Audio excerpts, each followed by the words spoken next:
In 5 seconds, I'm going to play 2 clips without sound, and I want you to notice the cinematic differences between the two.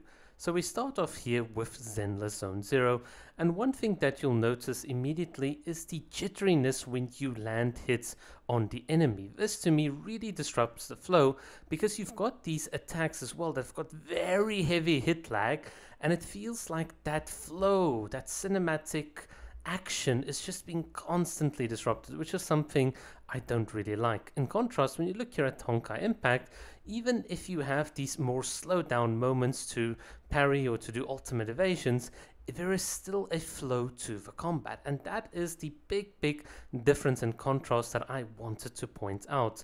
So welcome to today's video where we're going to be discussing why Zenless Zone Zero is lagging in terms of its combat implementation. So what I mean is that the flow of combat just does not work out. When you have a lot of jitter in the hit lag or the constant hit lag that you're adding, you find yourself in a situation where the truly heavy hitting moments are not feeling as impactful as they should, and the lighter moments where you're just like switching or just like slicing through the enemy don't feel as snappy as they should be. So the balance in and of itself is incredibly weird, whereas if you look here in Honkai Impact, we've got these incredibly fast moments, but we've also got these heavy moments where we're absolutely like attacking. As you can see here, there's fast attacks, there's slow attacks, and here's the cinematic moment for just giving you that impact. And now what I'm going to do is I'm going to play with this character. You can see here fast movements. Here again, I'm slicing through the enemy,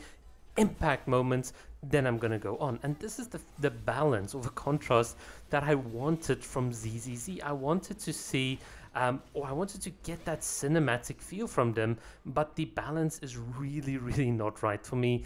And I think the way in which I can describe it is that the jitteriness means that it's difficult for me to tell whether I'm dropping frames or whether it really is just the game itself stuttering.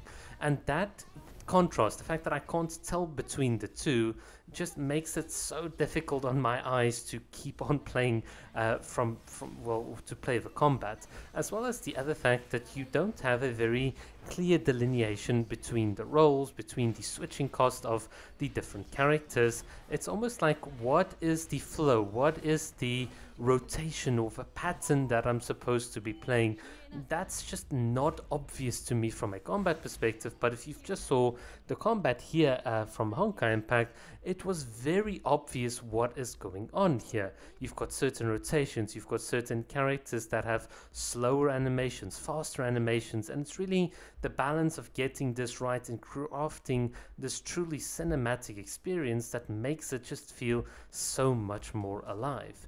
The other issue that I have is that the color or the faded colors in ZZZ as compared to Honkai Impact, which you can see in the background, means that when you're in combat, the jitteriness or the jarriness that I'm getting is almost emphasized because there's nothing else really happening. The cinematic effects or the little lightning change or these sorts of field effects from weapons and so on just don't pop. They just don't stand out as much. And it's also even highlighted further by the lack of color when it comes to the characters themselves. So this combat system feels very dull, it feels very jittery, it feels very boring, and I think everything about it just emphasizes again this fact. Whereas if you look at the game here, as I'm trying to show you, the colors are bright, they're popping, they're visual, you've got cinematic and impact moments, and it's just far more pleasant to look at.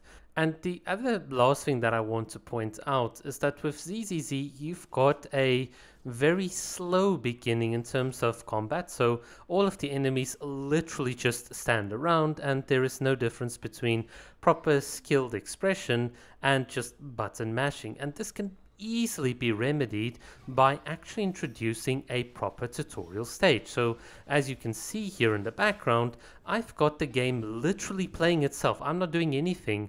The game says, hey, this is the type of pattern, or if you want to call it a rotation, that you should be playing. This is what this effect means. This is how you can use these characters together in a more efficient way. And here is a playground for you to properly practice this over and over, so that when you hop into the real game, you can immediately start to be more effective, rather than just play a substandard version of the combat, which is incredibly dull and highlights the fact of all the jitteriness and the bleakness of the game, and it just makes it unfun to play. So that is my solution or remedy to Zenless Zone Zero's early game. Make the enemies much harder, make the combat much harder, but make a tutorial mode where people can follow along, where people can understand exactly why you chain one attack into another attack.